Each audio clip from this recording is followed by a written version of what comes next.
So yung lecture natin ay about sa paggamit ng baton. Yung ibang gwardiya, hindi nila alam kung kailan nila ito gagamitin. Maswerte kayo kasi kayo dumadaan kayo sa training. Pag nasa field ka na kasi, madami na dong nagmamarunong. Pag namalo ka ika, makukulong ka pa. Totoo naman. Pag mali yung paggamit mo nito. So ang pag-aaralan natin ay kung kailan natin gagamitin yung mga equipment natin. Ito kasama nga itong pamalo. Anong level ba siya? Pag babae yung nagwawala, kailangan mong gamitan ito? Baka hindi, ano? Pag halimbawa ay minor de edad yung aarestuhin natin, kailangan bang gamitan ito? Depende. Depende. Paano ko namamaril? Minor de edad na mamaril. Minor de edad na naksak. Di ba? Depende. Pero pag babae, hanggat maaari, kasi ano to may tinatawag na excessive force. So, kailan ba ito ginagamit? Yung pro baton. At paano ginagamit? Pro baton, sorry. Ito ay retractable baton. Una muna nating pag-uusapan ay about weaponry. Paano ba binabago ng weapon yung sitwasyon? Nakita ko na naman to. Si brother. Halika, brother.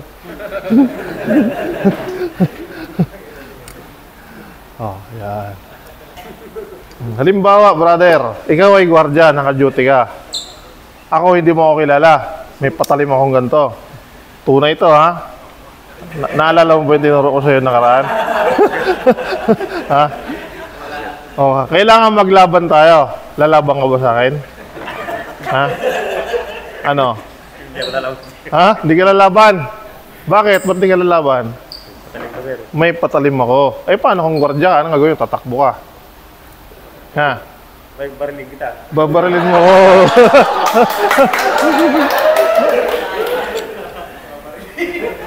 Hawakan mo. Forma, ganon. Ngayon, may patalim ako, may pamalo ka. Pwede na kaya? Pwede na siya. Pwede na. Bakit pwede na? May panglaban na ako. May panlaban na. So, itong weapon natin, di ba kanina hindi patas ang laban? Kasi may patalim yung nakapasok sa lugar mo na binabantayan, ikaw, unarmed ka man. Wala kang, nalimutan mo yung baril mo. Tumakay ka, nalimutan mo na yung patong mo. Pero nung nagkaroon ka ng baton, naging equal yung sitwasyon. So ito ay equalizer. Kahit ako, may patalim siyang ganan. Unarmed ako, ay kukunin ko to. Mas advantage pag meron ako nito. So yun yung naturo ko na sa inyo nung nakaraan, ang knife ay short range. Diba? Short range. Pag dumikit ako, tinarget ko siya dito, abot niya na rin ako. Pero kung mananatili ako doon sa long range, pag pumasok siya dito sa space na to, ay di lugi siya, di ba? Okay, salamat, brother. So, pwede siyang equalizer. Huwag mo naman agad barilin, makukulong ka niya ginagawa mo. Actually, pwede. Halimbawa, kasi may imminent danger, pwede. Kaya lamang, ang pinag-aaralan natin ay use of baton. Kung paano gamitin si baton. Hindi paano gumamit ng baril. Ituturo sa inyo yun kung paano gumamit ng baril pagka baril na ang tinuturo. So ngayon, yung paggamit muna ng baton. Kasi hindi naman lahat ng post ay post nyo pala, may baril nga pala kayo. Pero hindi lahat ng post may baril, lalo na sa mga mall, hindi lahat dyan may baril. O kung may baril man, wala namang bala. May holster, walang baril. May mga ganong post. So, yung paggamit nito, yung pag-aaralan natin. So, ito ay may dalawang anyo. Diba? Maiksi. At saka yung mahaba, ito. Mahaba. At saka maiksi. Ito sa posisyon na to, sa sitwasyon niyang ganito, pwede na kaya ilaban to? Pwede na. Pwede na itong panlaban. Paano gagamitin? Pang gano'n, pambayo. Halika, ikaw. Pambayo-bayo ka dyan. Halika, brother. Halika, dali.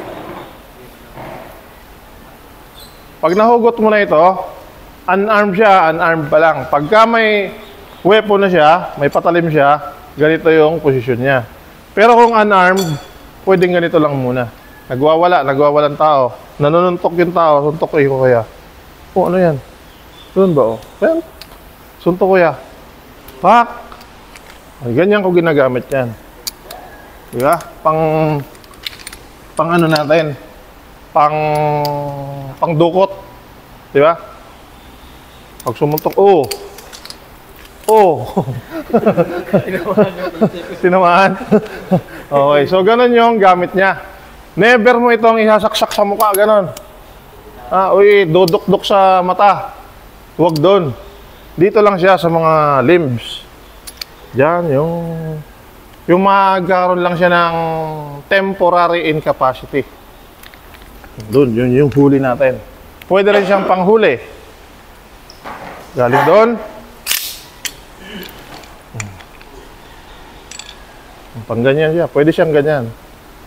Ginagamit natin pang ano, pang arresting. Tingin mo mga wala ka pa kuya. Pwede gamitin mo bilang kamay mo.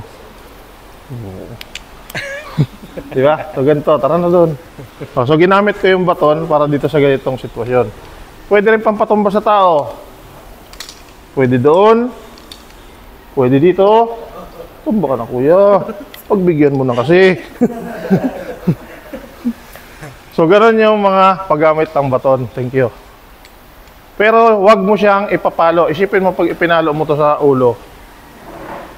Dalig pa ang binaril nun. Subukan may palo mo to sa plywood. Pam! Butas yun, di ba? So, gano'n ginagamit yung baton. So, tingnan natin itong mga sinasabi dito.